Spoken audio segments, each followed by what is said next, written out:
নিজের সুখের থেকে যখন কারো দায়িত্ব আমার কাছে চলে আসে তার সুখটা আমি করি।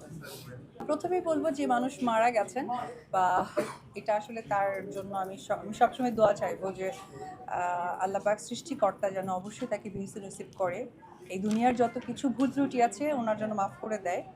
তবে আমি একটি কথাই বলবো যে ব্যাখ্যা দিতে চাই না, বাট কথা একটা বলতে চাই, সেটি হচ্ছে উনি হয়তোবা কোনো একটা সাইড থেকে কষ্ট পেয়েছে, ডিপ্রেশন হয়েছে, যার কারণে উনি এত বড় একটা অ্যাটেম্প নিয়েছে। তো উনি তো স্ট্যাবলিশড একজন মানুষ ছিলেন, উনি লাইফে অনেক কিছু দেখেছেন, বিয়ে করেছেন, সংসার হয়েছে, বাচ্চা হয়েছে। তো ওনার দায়িত্ব বা দায়বদ্ধতার আনন্দ বা সব কিছু কিন্তু উনি একটা সময় পার করে দিয়েছেন। কিন্তু ওনার যে ছোট বাচ্চাটা আছে সে তো পৃথিবীর আলো বাতাস আগুন পানি মানুষ ভালো মন্দ দেখেনি। যখন সে মানে ডিপ্রাইভ হয়েছে, সে নিজেকে বেঁচে চলে গেছে, কিন্তু যে মানুষকে ঠকালো তাকে তো আসলে সে ঠকে গেল। তো একদিক থেকে আমি বলবো যে কোনো মার আসলে এই ধরনের স্টেপ নেওয়ার আগে তিনবার ভাবা উচিত। যদি উনি সিঙ্গেল থাকতেন আমি ডেফিনেটলি এখানে দুঃখ প্রকাশ করতাম।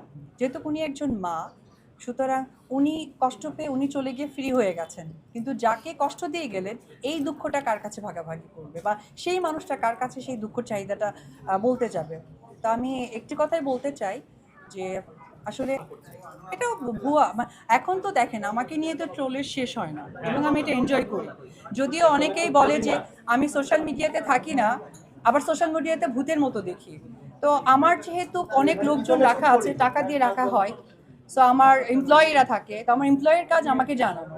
যেমন আমার পার্লারে গিয়ে নিশ্চয়ই আমি সার্ভিস দিই না, কাউকে ফেসিয়াল করাই না, বাট আই নো যে আমার ফেসিয়াল কয়জন হয়েছে।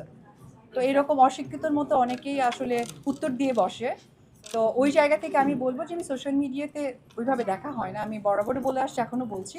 বাট আমি যেহেতু খবর পাই, শুনি, ডিসিশন দিই, বলি এইভাবে এইভাবে, এই তো।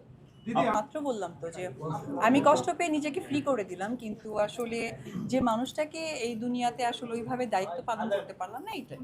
আপু আমরা